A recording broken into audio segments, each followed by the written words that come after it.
係個網友嗱，呢條片係乜嘢嚟呢？其實呢，我係想完晒我明史嘅7本書，因為呢個係繼近代史70年啊3冊之後一個最重要嘅完整嘅著作啦，講完整嘅明朝歷史啦咁樣樣。咁我就出咗我出咗呢個朱元璋同埋呢一個英宗呢個土木堡之變。咁而家咧我就補翻朱棣呢一個成祖，咁呢個明朝歷史咧就完整啦。咁講朱棣咧，我就會有幾段補充嘅。我一個禮拜講一篇關於呢個朱棣嘅歷史成祖。咁其中有一個人要補充嘅咧，就係講姚廣孝。咁呢個人你要補充姚廣孝，大家要諗下少林方丈呢個釋永順佢哋係咪覺得已經搞到好大件事咧，令到呢個舉國震驚？但唔係，呢個姚廣孝咧就直情係改變咗歷史嘅人，咁犀利嘅呢個就係。好啦，嗱，而家推一隻特價產品俾大家嚇。我呢隻純素嘅抗敏，大家要記住呢隻純素嘅，佢係抗敏嘅護膚品，好好用，用過個個都買嘅。而家將4樣嘢 package 埋一齊，純素嘅深層滋潤面霜，呢個換膚精華，呢個潤膚乳同埋弱鹼性嘅潔面泡沫，呢個4個 basic 嘅護膚 set， 本來882蚊嘅。而家688蚊嚇。好啦，我哋講下呢個釋永順咧，大家知道啦，佢着嗰件雲錦袈裟係16萬㗎嚇。佢唔係坐 Audi 㗎，佢坐架 Rolls Royce 㗎。佢前面開路嗰架係架 Bentley 嚟㗎，個排場咧就好犀利。話佢手上拎住嘅呢一個嗰啲佛珠啊，就係有呢個奇楠佛串嘅。奇楠木係世界上最名貴嘅嘢之一嚇，一串就過千萬㗎啦。咁第二就係黃花梨啦，降香黃檀啦，就第三就係呢個小葉紫檀啦、金絲楠木啦，冚唪係咁犀利。佢嘅商業帝國咧就過百億㗎啦。咁大家係咪覺得呢個和尚好勁咧？唔係。你一同姚廣孝比起上嚟咧，你就知道呢個就係姚廣孝呢個人80幾歲嘅，我哋叫佢做道顯和尚，呢個就係自師道，佢又叫做崮虛子，嗱呢啲似道家獨庵老人，係明朝前期最具爭議性嘅政治真人。佢係以呢個佛家弟子嘅身份遊走於權力核心，喺歷史上佢係策劃靖難，點樣打贏呢個令到明成祖打贏奠定永樂盛世嘅黑衣丞相，着和尚衫嘅丞相。佢嘅本身存在就係儒家嘅秩序、政治倫理、宗教底線嘅徹底挑戰。姚廣孝咧出生嘅時期咧係元末明初佢所以去到佢後來佢嘅81歲，佢80幾歲嘅，佢死於呢一個永樂10幾年。原籍蘇州長洲，自幼好聰明嘅。出身曾家醫家，14歲削髮為僧，投身臨濟宗。嗱，我同大家講過啦，講少林方丈有講過啦，2個宗咧係最結果呢個禪宗分為好多宗，但結果咧係2派獨大嘅，一個就叫臨濟，一個叫曹洞一派咧就主張用呢個禪機嚟到悟道嘅，即係問你啲嘢，你問答。一派咧就主要係打坐入禪嘅，潛心佛法。喂，佢其實拜個道士為師嘅，精通陰陽歷算、風水兵法。其實佢又拜道士為師嘅所以佢先會叫自己做咩崮虛子呢啲咁樣嘅名。不拘小節，詞鋒犀利，一早就想做大事嘅。佢曾經拜明道直認真為師，學習術數同聲靈，所以咧呢即係中國呢啲咁樣軍師咧，就係好似劉伯溫啊、軍師吳用啊，甚至孔明咧，都係會算嘅啊，能力會算，呢個就係會用用呢啲咁嘅術數嚟到算到啲嘢出嚟嘅，幾乎係會變魔術，會變有法術咁滯嘅。佢有一次袁天基嘅後人袁拱見到姚廣孝，咦佢眉宇之間，哇個樣好奇怪喎！呢個人呢係會令到好多人死喎。如果入朝廷啊，呢個人呢一定係權臣。如果佢入軍隊呢，哇周圍打仗。姚廣孝聽咗之後呢，冇嬲喎，佢話呢個人好奇特嘅眉毛，好奇特，不怒反笑。我係用呢樣嘢嚟幫，唔係正常嘅主人，不被殺伐，不忌血腥嘅志向同格局，一個咁樣嘅和尚。洪武年間啊，太祖朱元璋為咗防藩王坐大，其實咧就派一個和尚去監督佢哋，咁亦都係咧想佢哋學一啲佛教啊，就化解下佢哋嗰種戾氣啊，化解家族嘅矛盾。每一個王府咧就設立一個和尚叫做弘法，咁係監視王府嘅動靜嘅，呢個係好啦。趙格揾到 qualify 嘅一班和尚入旨問話。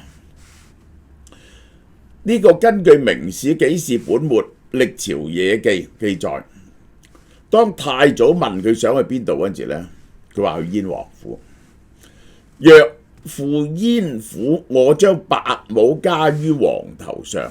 佢呢度咧，僧人戴嘅咧係白帽，佢話我將呢頂白帽帶俾王，即係咧朱元璋嗱，我覺得呢單嘢係假㗎。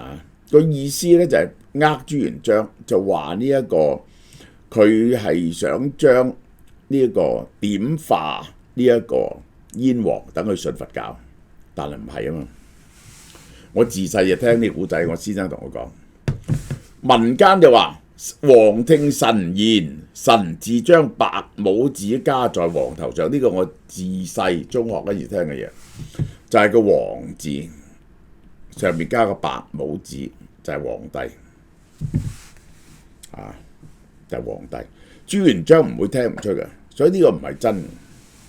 白帽本係僧人所戴，而家係帝官唔係，就係個白字喺個王字上面，就係呢個王，呢個係好啦。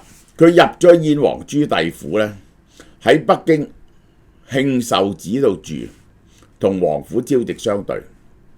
因為佢識得權謀戰爭佈局、人事任用，識得一個政治和尚，知道點樣做啲嘢，不僅以僧人身份深獲信賴，而且關於軍政討論呢，佢都有份嘅。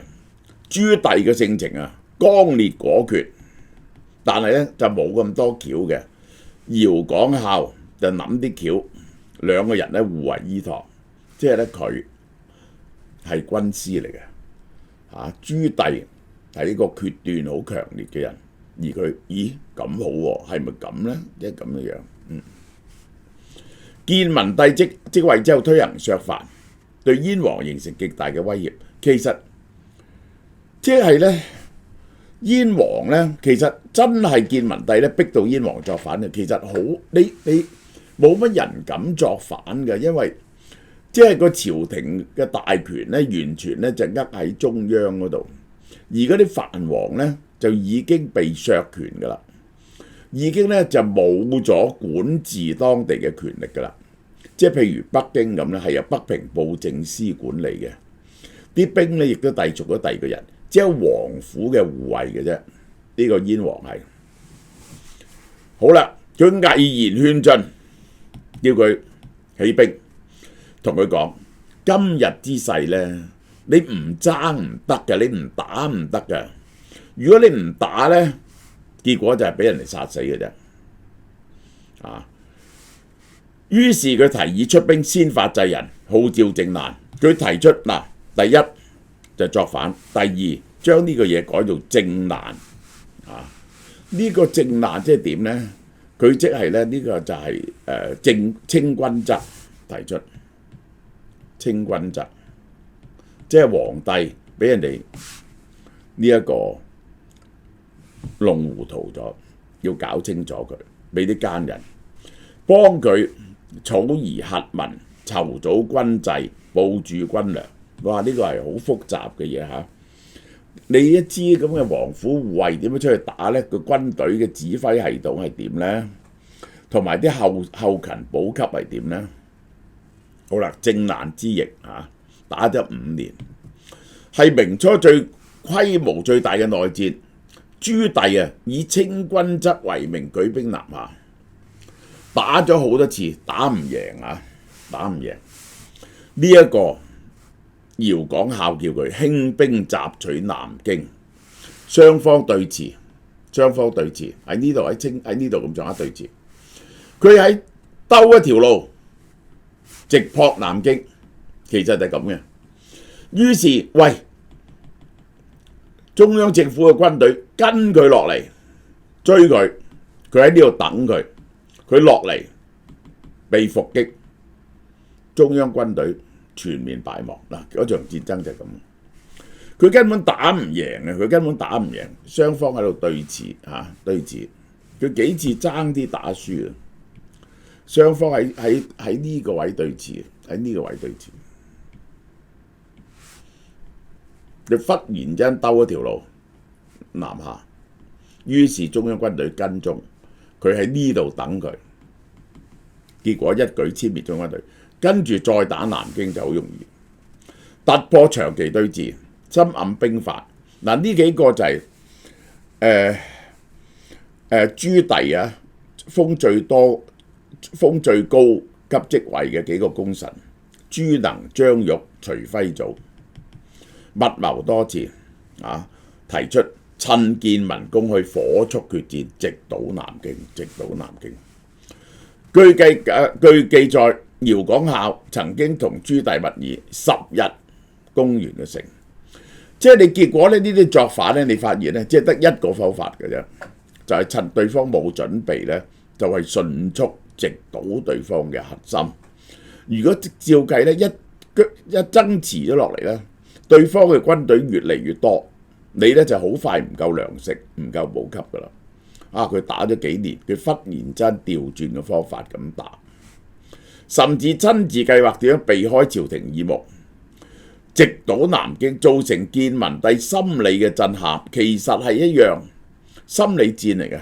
結果攻南京唔使攻，南京投降，呢個就係出賣建文帝嗰個駙馬，呢個就係投降，呢個就係呢個出世僧人入世權謀嘅雙重身份喺戰爭達到高峰。朱棣攻入南京係姚廣孝生涯嘅巔峰，佢嘅政治生涯就轉咗出嚟喺嗰個光線下邊。朱棣稱帝之後咧，封佢做增六司、左善婿、知善大夫知善大夫呢個就係正式官位，呢個係增六司，即係咧管禮部管和尚嘅最高級嘅人。知善大夫太子少司就係正二品。恢復佢俗姓姚，賜名廣孝，但係佢唔着僧衣，形容袈裟進入朝堂，不受俗名，只服呢個僧衣。佢未曾正式列名宰輔，實際上係丞相，呢個就係所以叫黑衣丞相。唔止咁，呢條友仲係幫手做文化事業喎，重修明太祖實錄，呢個太過緊要啦。改晒啲歷史，搞到咧而家咧大家都懷疑呢個成祖究竟係咪太祖嘅仔咧？呢個係咪馬皇后嘅仔咧？編永樂大典，呢、個佢同謝晉一齊編永樂大典。永樂大典而家唔齊啊，燒咗大部分，剩翻有少少。協助遷都北京，呢、個大工程咯，規劃紫禁城嘅格局。今日嘅北京係佢有份規劃嘅。輔導太子朱高熾協調文武百官，平衡軍功派同文臣派嘅鬥爭，而不居為，深知功高震主於是佢就繼續努力做和尚，但喺政局中無人無所不涉，乜嘢事都管嘅，係無官和丞相嘅真實寫照。永樂大典都好笑。好啦，佢係幫呢個燕王奪位啊，但係佢唔係，佢後來咧佢係保太子喎。喺朱棣嘅子嗣入邊，長子朱高熾好肥嘅，同隻腳有問題，上唔到馬嘅，好肥。不為朱棣所喜，次子朱高煦勇猛好戰，呢、個救過成祖㗎，成祖好中意佢。而姚廣孝一向扶持太子，認為立嫡應該尊呢個嫡嫡子同分嫡子庶子力排高煦同埋嫡長子。朱高煦咧好憎呢個姚廣孝，佢話父皇用姚禿中害國家，佢叫做姚禿，因為佢和尚嘅冇頭髮啦。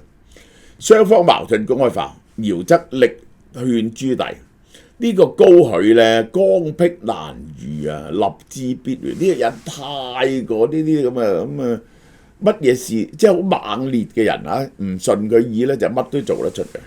呢段衝突實在靖難之後究竟嘅處位係點？而姚廣孝咧去到呢度咧，就企咗喺正統嗰邊，維持儒家嘅嫡長制，維持儒家嘅嫡長制。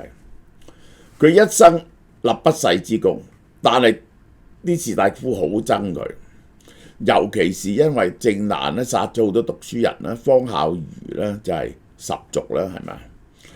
後世文人對佢口誅筆伐，儒者批評佢憎人唔守戒律，反而鼓動政變，係亂臣賊子。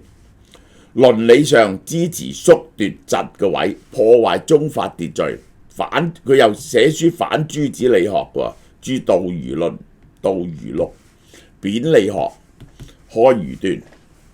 但原文呢個葉向高係明朝嘅丞相嚟㗎，姚曾者宋太呢個明成祖叫佢配享呢個太廟呢個係不世，呢個係一個極高嘅榮譽嚟嘅。配享太廟係非僧也，非士也，乃禍亂之鬼，出自五朝呢個野記。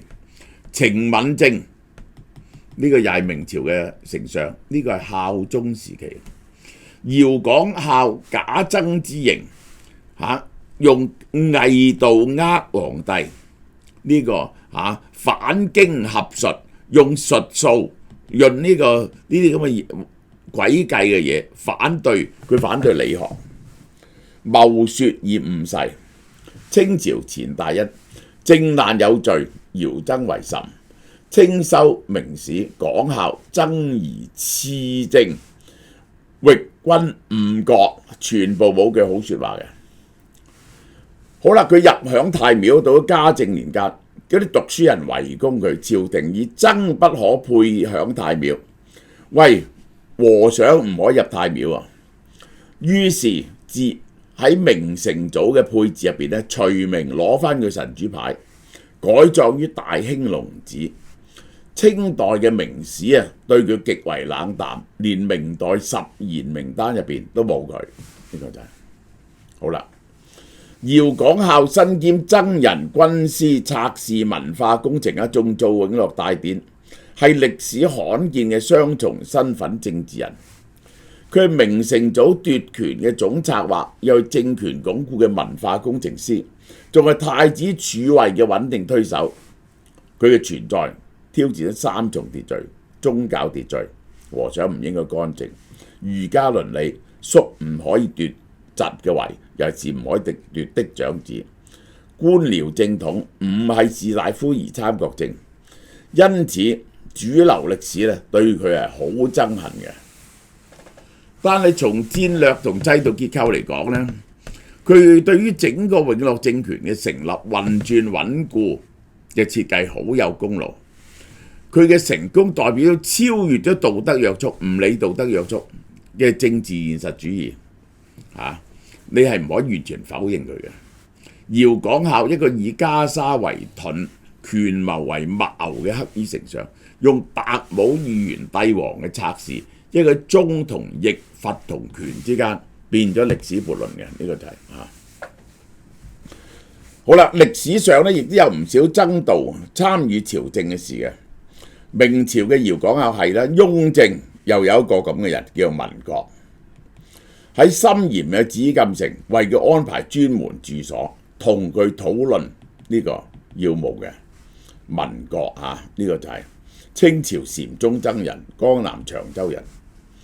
雍正前期咧發生咗大將軍年羹堯啊、龍科都啊、尹宇啊、尹堂啊呢啲震驚大案。喺處理啲案件入邊咧，文覺係佢嘅高級參謀。